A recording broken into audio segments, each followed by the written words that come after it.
कस्तूरी हल्दी आप ये इस्तेमाल करें।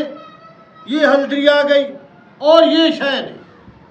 ये शहद ऐसी चीज़ है कि जिधर भी आपकी मैल है इसमें लेमन मिक्स हो जाएगा, आपकी मैल ऐसी होएगी, ऐसे उतरेगी जैसे कपड़े तू चाह दे दाग उतरता है। तो ये इस्तेमाल करेंगे, वीडियो मुकम्मल देखेंगे, अल्लाह के फजल व करम से आपकी गर्दन साफ हो जाएगी।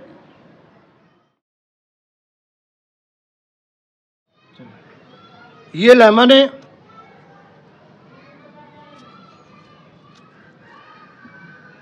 ये लेमन है, इसका बीज निकाल लें। ये आपकी आंखों के सामने बीज निकल रहा है और ये बीज निकल गया। इसको क्या करें, 1 चम्मच